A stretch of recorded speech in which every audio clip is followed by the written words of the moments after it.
Hello and welcome to The Witch and the Wizard, and today we're going to talk about not magic. What is not magic, what it's been used for, and what we know about not magic historically.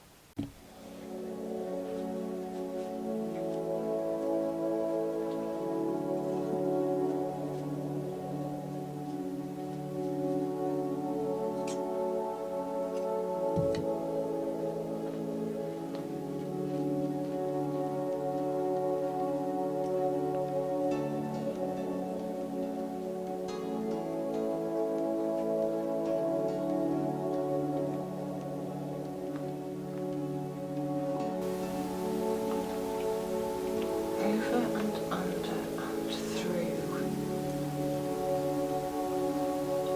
Over and under and through. Over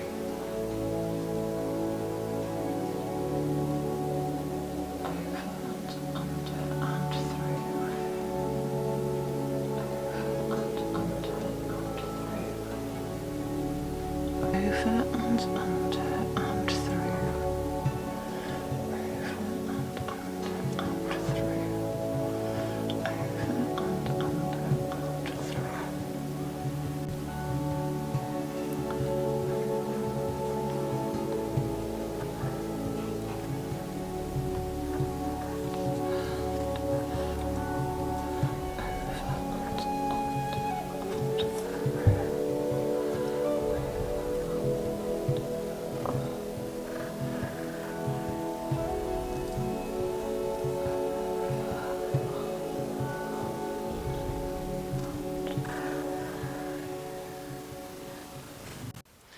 Now, the astute among you may have noticed that I have dyed my hair. Yes, it is now brunette.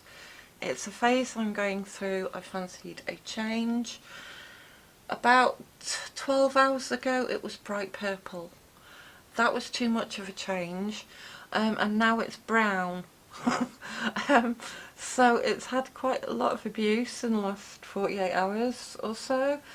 And yeah, it's got more red tones now, although I missed a bit somewhere. There's some purple streaks in here somewhere. So anyway, grab yourselves a cup of tea and sit back and relax, and we'll talk about not magic. So not magic has been tied to witches and to women throughout the centuries. And this is because it's very much the work of women to do the knitting and the stitching, the making of fabric, embroidery, and even, yes, spinning and weaving. And it's thought that somehow these practices could be turned into magical arts. The idea of the practitioner being able to slip into a trance-like state in order to sort of slip between the warp and the weft of the worlds and create a magical change, a spell, to somehow influence the fates. And yes, so not magic is linked to the fates themselves. And here the symbolism is quite clear, that women are the very fabric of life itself. Women are the birth givers. And in this respect, they are linked to the Moirai, or the three Greek fates. Now, the Moirai were called Clotho, Lachesis and Atropo. Clotho means the spinner, Lachesis means the apportioner, the allotter, and Atropo means the unturnable. And here there's some idea of Atropo being like karma, or like a goddess of death, that which is inevitable at the end of the day. So Clotho is their actual birth, and she in fairy tales is like your fairy godmother. She stands over your cradle with a distaff, and it is her that gifts you with blessings or with curses that you will travel with for the rest of your life. Lachesis is the spinner, and she spins the design of your life, either with twists and turns or with a beautiful pattern. And Atropo, she holds the scissors, and it is she who cuts the final thread at the end of life. And here Only she knows when that time has come and when your pattern is complete, and she will cut the final thread, the final umbilical cord or thread of life itself, when and only when the garment of your life has finished.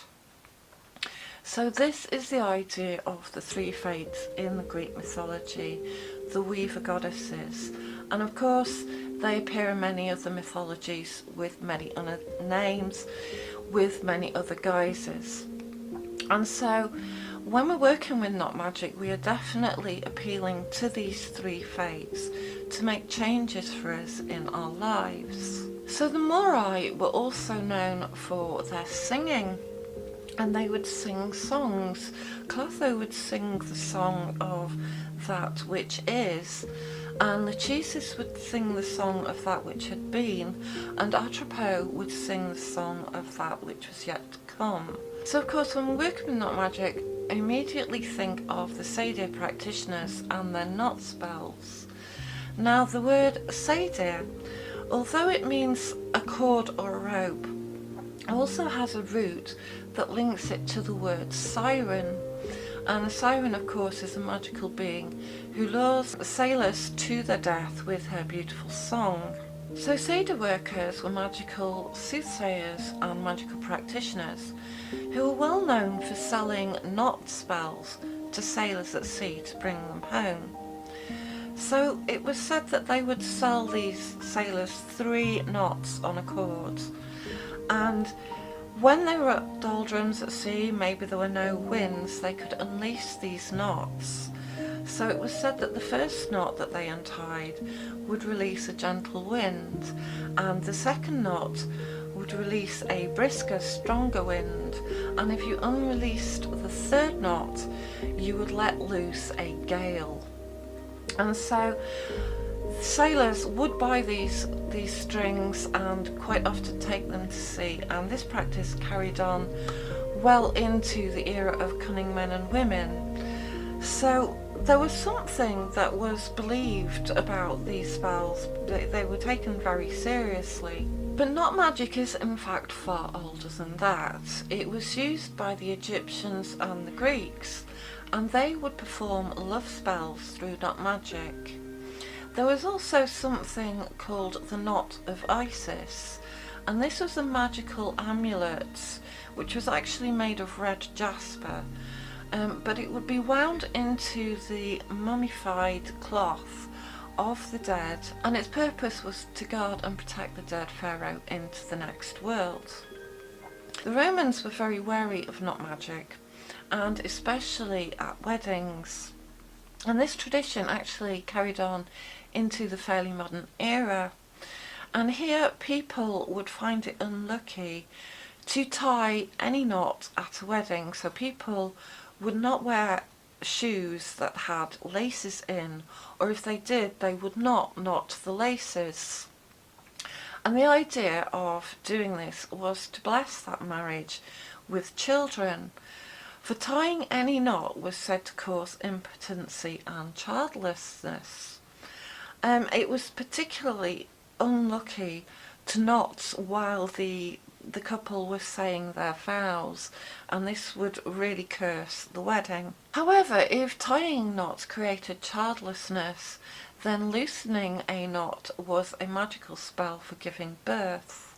Knots appear everywhere in nature. In fact, knots are said to tie themselves, and if you've ever left a bunch of cables in a drawer, or some jewellery in a jewellery box, or some sewing thread in a sewing basket, you know that it's quite likely that the next time that you look in that drawer, that those cables or those threads have tied themselves up into a tangled knot. This is also a great mythic story of the mystery of solving the Gordian knot, which is not something I will go into here, but let's say that knots can be unfathomable. They're also very magical in this respect of being able to create themselves. Now, the Norse and Celtic people very much honoured knots and knot work, and they would create it in the artwork combined with motifs of ancient beasts and mystical monsters. The idea of this knotwork design was to trap evil spirits, and so to protect magically any item such as a magical book or a building or a ship. So these designs were not just elaborate and decorative, they were actually serving a purpose of protection. In Islam, knot magic appears as well, and it was said that Muhammad was the victim of a knot spell. And therefore, in the Quran, Muhammad describes these spells, these magics, as the work of evil women who are blowers upon knots. Now here we are told that knot magic involves blowing, and I'll come to this later because this is a very important part of a knot spell. According to some, the witch's ladder, which is a piece of string on which several feathers have been tied, was an ancient witch technique to cause problems and ill-wishing upon a neighbour. It could also steal your neighbour's milk, or you could curse them and cause death. Now, this superstition actually was something that came around about the late 19th and early 20th century, and it was based on one item of a witch's ladder that was found in an attic in Shropshire in 1879. Now, this string with bird's feathers knotted to it was found hung up in the attic along with 6 brooms, and this of course was inevitable evidence that this was an act of magic and an act of witchcraft. This became very popular in its time and was included in many books of fiction, and so the idea arose that the witch's ladder was to curse your enemies and to bring death.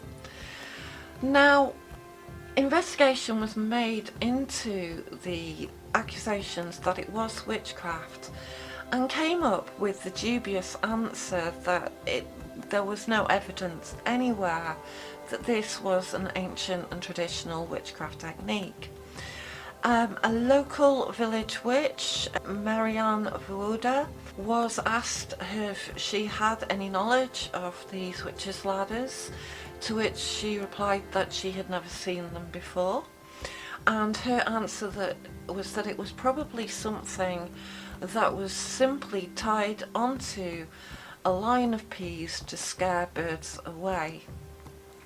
And so it was not included in an exhibition of magical folklore because there was very scant evidence that, apart from popular opinion, there was any factual basis that it was ever used as a cursing witchcraft item. However, Charles Leyland, who later came along and said that he had found some evidence and that it was tied to Italian witchcraft. And so he found these items called witches' garlands, which were black hen's feathers, black cockerel feathers, tied onto a piece of string, and it was used to curse an enemy. And here it would be hung next to an image of a black cockerel or a black hen on which a cross of pins had been placed. And then the item would then be taken and hidden in the victim's mattress. Now, if the victim was to find this object in their mattress, they would be able to break the curse by throwing the item into running water and then bathing themselves in holy water at the church. And so this is a loose bit of evidence that these two items were the same and that it's linked to Italian witchcraft, although we have found no other examples, I don't believe, in Britain, and if we have, we haven't found many. So where spells of knot magic could be used as binding and as cursing, it's also true that they could be used as loosening and liberating. And so This idea of fluffy knot magic was incorporated into the Witch's Ladder by the likes of Scott Cunningham, who changed the Witch's Ladder into a wishing ladder. Although its origin was originally definitely an item of a malicious curse or a malicious intent, it was later reinvented to create a more positive and beneficial magical outcome. So that's what we know about the history of knot magic. So let's talk about how we actually perform knot magic and some different techniques. Knot magic has got to be one of the easiest magical practices there is. I really like the simplicity of knot magic. Now, we have been told that knot magic involved blowing upon knots, and this is true not only in Islam, but the Seidr practitioners would blow the winds into knots as well. So it's very likely that whenever we're performing knot magic, it's a very good idea to whisper or to speak or to chant or to blow your wish into the knot as you tie it. The idea is then it is released as it is untied.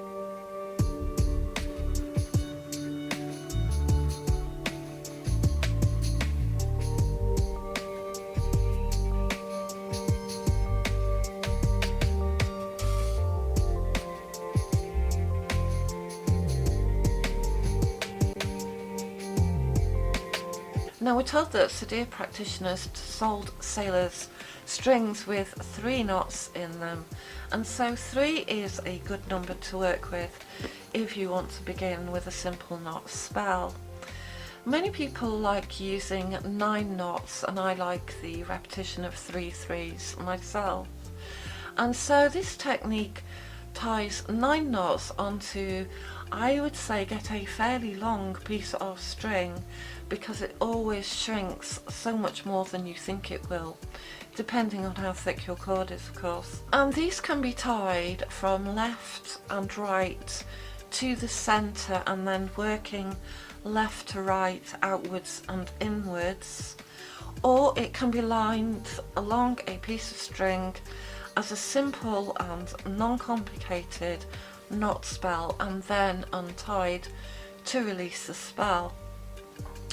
Now, if you're at all confused, to stick to a simple technique obviously means that you're going to be more focused on your spell and on the outcome, rather than whether you're doing the spell right, which becomes quite complicated in the middle of, you know, a working. However, I do like the weaving rhythm of working backwards and forwards, and I think this is quite nice to add to the spell as well, although it takes a little practice. So you can tie 9 knots and then you can release those knots to release the spell. Now, some people like to untie 1 knot each night for 9 nights. Some people like to untie all the knots at the end of their working to release their spell.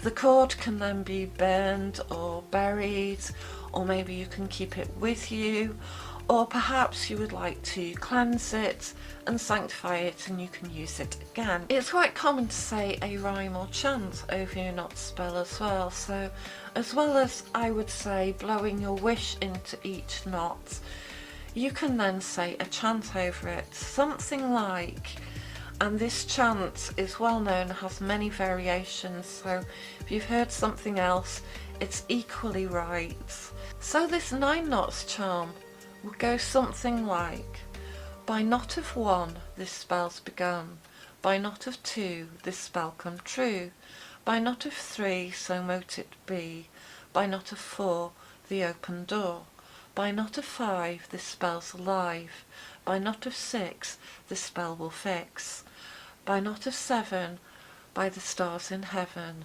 by knot of 8 the stroke of fate, by knot of 9 this thing is mine. Some people like to say this wish is mine, some people have other chants, and some people like to end with an it harm none so mote it be. And so Using this, the rhythmic chanting very much puts you into a kind of trance-like state. So I would definitely recommend using the charms, chants, although it's not strictly necessary. Sometimes working in silence is just as meditative, if not more so. Sometimes you can whisper into each knot whatever your wish is. Now this brings us to another part of knot magic, and this is combining things.